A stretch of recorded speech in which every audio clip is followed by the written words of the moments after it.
नमस्कार मित्रांनो, महाराष्ट्र जॉब्स या युट्यूब चॅनलवर आपल्या सर्वांचं स्वागत आहे. तर आज आपण बघणार आहोत महाराष्ट्र राज्य विद्युत पारेषण कंपनीत निघालेल्या 504 जागांबद्दलची माहिती. तर यामध्ये आपल्याला टोटल 13 पोस्ट असणार आहेत. 13 पोस्टसाठी त्यांनी वेगवेगळ्या 13 PDF दिलेल्या आहेत. त्यामध्ये आपण निम्नस्तर लिपिक या पदाबद्दलची माहिती या व्हिडिओमध्ये बघणार आहोत. तर यामध्ये पहिला पॉइंट आहे आपल्याला, त्यामध्ये आपल्याला कास्ट वाईज आपल्याला पोस्ट दिलेले आहेत. त्यामध्ये बघूया आपण अनुसूचित जातीसाठी 34, अनुसूचित जमातीसाठी 29 पोस्ट,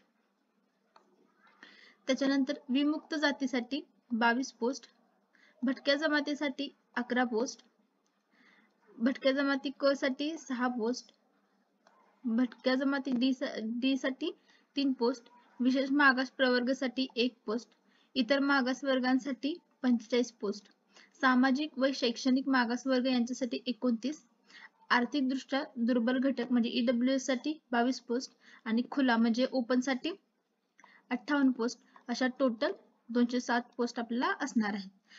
आणि राखीव पदे 18, अशा टोटल आपल्याला 207 पदे यामध्ये निम्नस्तर लिपिकसाठी असणार आहेत.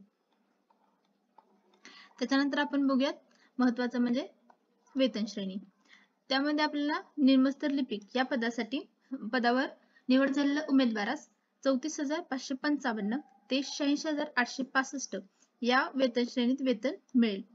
मूळ वेतनाव्यतिरिक्त महागाई भत्ता, घरभाडे भत्ता वगैरे भत्ते कंपनीच्या नियमाप्रमाणे लागू राहतील. म्हणजे आपल्याला पगार प्लस हे सगळे अलाउन्सेस भेटणार आहेत. त्यानंतर तिसरा पॉइंट आहे शैक्षणिक अर्हता व अनुभव. तर त्यामध्ये आपल्याला दिलेलं आहे वाणिज्य शाखेची पदवी म्हणजेच BCom, आणि दुसरा पॉइंट आहे MSCIT परीक्षा उत्तीर्ण, आणि अनुभवामध्ये निरंक म्हणजे कोणताही अनुभव यासाठी आपल्याला एक्सपिरियन्स लागणार नाही. त्याच्यानंतर आपण चौथा पॉइंट बघूया वयोमर्यादा.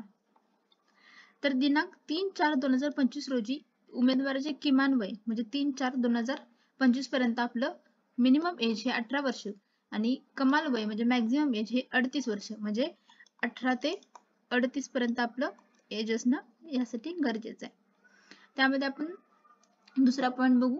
शासनाच्या नियमाप्रमाणे सर्व मागासवर्गीय, सामाजिक व शैक्षणिक मागासवर्ग व आर्थिकदृष्ट्या दुर्बल घटकातील उमेदवारांना कमाल वयोमर्यादा 5 वर्षांनी शिथिलतम म्हणजे 5 वर्षांना आपल्याला एज रिलॅक्सेशन या कॅटेगरीसाठी भेटणार आहे.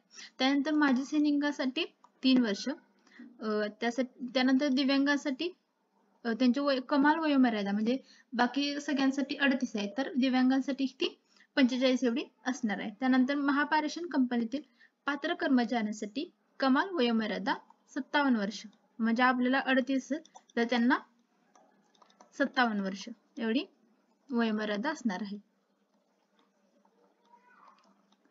त्याच्यानंतर इथं आरक्षणाचा हा पॉइंट दिलेला आहे. तर आरक्षणासाठी काही ज्या अटी असतात त्या इथं त्यांनी डिटेलमध्ये दिलेल्या आहेत. जर आपण कोणत्या आरक्षण घेणार असेल तर त्याचं सर्टिफिकेट असेल तर ते या नियमाप्रमाणे असणं गरजेचं आहे. त्यासाठी त्यांच्यानंतर महिलांसाठी आरक्षण असेल तर घ्यायचं असेल तर त्याच्यासाठी, माजी सैनिक असेल म्हणून आरक्षण घ्यायचं असेल तर त्यासाठी, दिव्यांगांसाठी याची डिटेलमध्ये आपल्याला इथं माहिती दिलेली आहे की कसं कसं घ्यायचं आहे. त्याच्यानंतर 6वा पॉइंट आहे निवड पद्धती. ऑनलाईन अर्ज यशस्वीरित्या सादर केलेल्या सर्वच उमेदवारांना ऑनलाईन परीक्षेस बोलवण्यात येईल. म्हणजे ज्यांनी कोणी फॉर्म भरला त्या सगळ्यांनाच आपल्याला परीक्षेसाठी बोलवण्यात येणार आहे. त्याच्यानंतर दुसरा पॉइंट आहे ऑनलाईन परीक्षेसाठी उमेदवारांना बोलवण्यापूर्वी त्यांच्या पात्रतेची पडताळणी केली जाणार नाही. म्हणजे तुम्ही फॉर्म भरताना ते तुमची पात्रता बघणार नाहीत, म्हणजे तुम्ही फॉर्म भरलाय म्हणजे तुम्ही ऍप्लिकेबल झाला असे कन्सिडर करून ते तुम्हाला एक्झामसाठी बोलवणार. त्याच्यानंतर अर्ज प्राप्त झालेल्या उमेदवारांची वस्तुनिष्ठ स्वरूप म्हणजे ऑब्जेक्टिव्ह टाइप आपली ऑनलाईन एक्झाम होणार आहे. परीक्षा ही पदाकरता आवश्यक असलेली शैक्षणिक अर्हता म्हणजे आपलं जे शैक्षणिक अर्हता आहे म्हणजे आपलं BCom साठी पोस्ट आहे तर एज्युकेशन क्वालिफिकेशन आणि जनरल ऍप्टिट्यूड या विषयावर आधारित आपली ऑनलाईन टेस्ट ही होणार आहे. त्यामध्ये आपण डिटेलमध्ये बघू. तर पहिला आहे वित्त व लेखा परीक्षण विषयाचे ज्ञान, प्रोफेशनल नॉलेज, 50 प्रश्न असणार आहेत 110 मार्कांसाठी. आणि दुसरा आहे general aptitude, reasoning, quantitative aptitude, Marathi language याचे टोटल मिळून आपल्याला 80 प्रश्न असणार आहेत 40 मार्कासाठी. असे प्रश्न टोटल 130 आणि गुण 150. वेळ किती असणार आहे तर 120 मिनिटं आपल्याला यासाठी वेळ असणार आहे. त्याच्यानंतर दिलेलं आहे उमेदवारांनी दिलेल्या प्रत्येक चुकीच्या उत्तरांना पेनल्टी असणार. पेनल्टी किती असणार आहे तर 1/4 म्हणजे 0.25% इतका आपला गुण वजा होणार आहे त्यातून. त्याच्यानंतर दिले उमेदवारांनी उपरोक्त नमूद व वित्त व लेखा परीक्षण विषयाचे ज्ञान, सामान्य अभियोग्यता, अंतर्गत तर्कशक्ती, संख्यात्मक अभियोजन, मराठी भाषा या सर्व विषयांचे प्रश्न सोडवणे आवश्यक आहे. म्हणजे आपल्याला ते दोन पॉईंट दिले त्या दोन्हीचंही आपल्याला सगळं प्रश्न सोडवायचे. असं नाही करायचं की आपल्याला दुसऱ्या सेक्शन येतो तर दुसऱ्याला आउट ऑफ पाडायचे आणि पहिल्यामध्ये जर आपल्याला काहीच येत नसेल तर 0 गुण पडला तर आपण मग त्यासाठी मग आपण पुढं क्वालिफाय होणार नाही. त्याच्यानंतर इथं बघूया आपण उमेदवारांनी ऑनलाईन परीक्षेत मिळवलेल्या गुणांच्या आधारे अंतिम गुणवत्ता यादी तयार करण्यात येईल. म्हणजे आपली जी अंतिम गुणवत्ता यादी आहे ती आपल्या परीक्षेला किती मार्क पडलात त्याच्यावर तयार होणार आहे.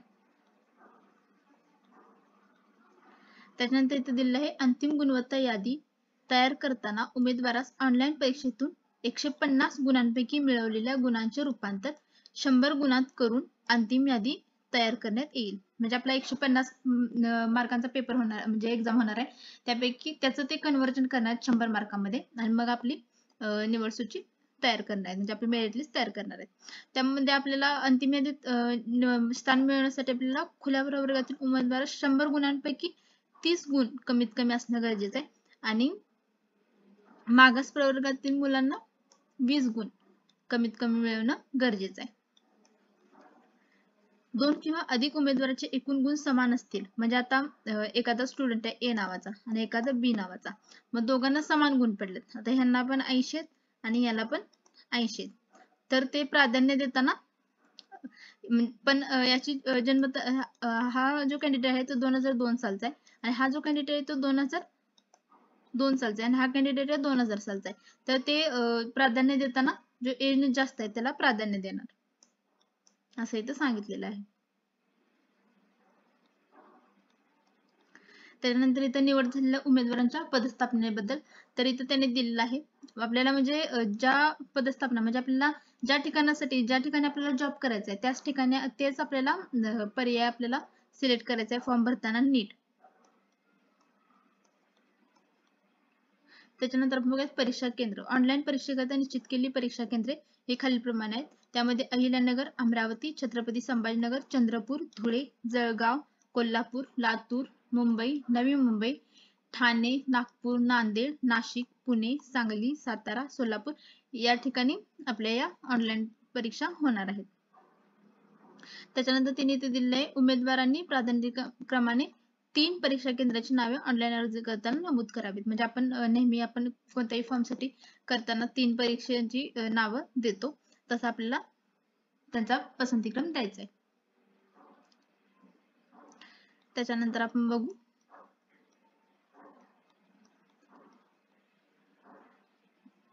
परीक्षा शुल्क. तर उमेदवारांनी ऑनलाईन पद्धतीने अर्ज करण्यापूर्वी व परीक्षा शुल्काची रक्कम भरण्यापूर्वी आपण सदर पदासाठी पात्र आहोत याची खात्री करावी नंतरच अर्ज शुल्क भरावे. आता हा खूप महत्त्वाचा पॉईंट आहे कारण काही मुलं असतात की नीट एज्युकेशन क्वालिफिकेशन काय दिलंय त्या पोस्टसाठी वाचत नाहीत आणि फॉर्म भरून टाकतात त्यामुळे त्यांचे जे पैसे असतात ते वाया जातात. आता यामध्ये आपल्याला बीकॉम दिलंय म्हणून सगळी जण फॉर्म भरणार पण आपल्याला तिथे MSCIT सुद्धा दिलेला आहे. जर आपली MSCIT असेल तरच आपण यासाठी अप्लाय करायचंय. तर त्यानंतर इथे दिलेलं आहे जे ऑनलाईन आपल्याला एक्झामिनेशनसाठी फी भरायची आहे ती इथे दिलेली आहे. तर खुल्या प्रवर्गातील उमेदवारांसाठी 600 रुपये आणि अनुसूचित जातीतील उमेदवारांसाठी 300 रुपये. दिव्यांगांसाठी फी भरण्यापासून सूट असणार आहे. ऑनलाईन शुल्क भरण्याव्यतिरिक्त अन्य कोणत्याही पद्धती शुल्क स्वीकारला जाणार नाही. म्हणजे आपल्याला ऑनलाईन पद्धतीनेच जे फी आहे ती भरायची आहे. खुल्या प्रवर्गातून अर्ज करणाऱ्या मागासवर्गीय प्रवर्गातील उमेदवारास खुल्या प्रवर्गासाठी असलेले 600 रुपये शुल्क लागू होईल. म्हणजे आपण कॅटेगरी देतो पण आपल्याकडे आता सर्टिफिकेट वगैरे नसेल त्यामुळे आपण जर ओपन मधून फॉर्म भरत असेल तर आपल्याला ओपनचीच फी भरावी लागणार आहे. सदर परीक्षा शुल्क ही ना परतावा म्हणजे नॉन रिफंडेबल असणार आहे, म्हणजे आपल्याला परीक्षा शुल्क परत भेटणार नाही. त्याच्यानंतर 10वा पॉइंट आहे ऑनलाईन अर्ज सादर करण्याकरता लिंक बाबत सूचना. आता हे खूप महत्वाचं आहे. ऑनलाईन अर्ज सादर करण्याकरता URL लिंक तयार करण्याचे काम सुरू आहे. म्हणजे यांची जी ऑनलाईन रजिस्ट्रेशन करण्याची लिंक आहे ती अजून त्यांनी तयार केली नाही, ती आता तयार करायला चालू आहे. अर्ज करण्याकरता URL लिंक तयार झाल्यानंतर त्याबाबतची अधिसूचना तातडीने व स्वतंत्रपणे कंपनीच्या संकेतस्थळावर प्रसारित करण्यात येईल. जेव्हा लिंक ती बनवतील त्यावेळी आपल्याला ती कंपनीच्या ऑफिशियल वेबसाईटवर सांगतील. त्याच्यानंतर ऑनलाईन परीक्षेस हजर राहण्यासंबंधीच्या सूचना. परीक्षेत उपस्थित राहण्यासाठी फक्त महापारेषण कंपनीने जारी केलेले वैध प्रवेश प्रमाणपत्र म्हणजे कॉल लेटर म्हणजे आपलं हॉल तिकीट सोबत न्यायचंय. त्याच्यानंतर प्रवेश पत्रावर देण्यात आलेल्या ठिकाणी ऑनलाईन परीक्षा घेण्यात येईल. प्रवेश पत्र आपल्याला ठिकाण असणार ते दिलंय त्याच ठिकाणी आपली ऑनलाईन परीक्षा होणार आहे.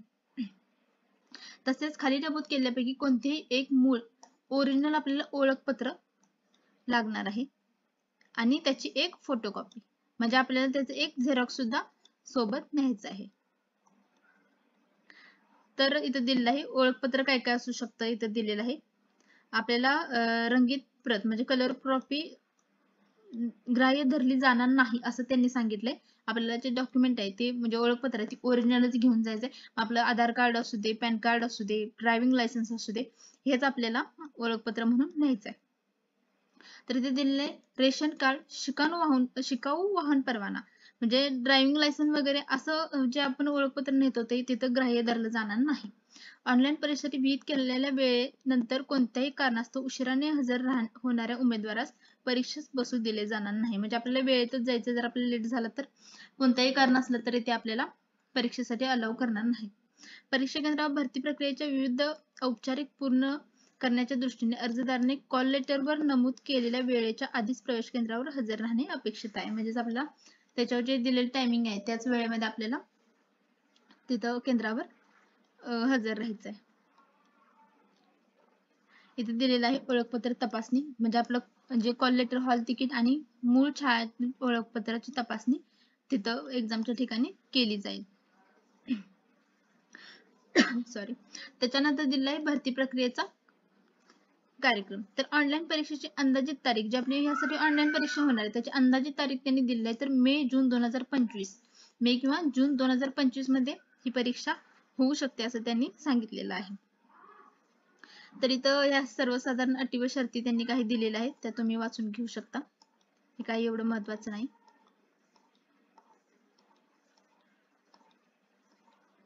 तर इथं दिलेलं आहे त्यांनी म्हणजे आपल्याला फॉर्म भरताना काही डॉक्युमेंट्स अपलोड करायचे ते इथं दिलेलं आहे. मग फोटोग्राफ असू दे किंवा आपलं सिग्नेचर, लेफ्ट थंब इम्प्रेशन, त्याची साईज वगैरे किती असणार ते इथं डिटेलमध्ये दिलेलं आहे. ते तुम्ही अपलोड करताना तुम्हाला कळेलच किंवा जर दिले नसेल तर इथून साईज वगैरे फिक्स करूनच तुम्हाला अपलोड करायचं आहे. तर ही जी PDF आहे ती आपण आपल्या टेलिग्राम चॅनलवर अपलोड करत आहोत. तर मित्रांनो तुम्हाला हा व्हिडिओ आवडला असेल तर आपल्या व्हिडिओला लाईक करा आणि आपल्या चॅनलला सबस्क्राईब करा. थँक्यू.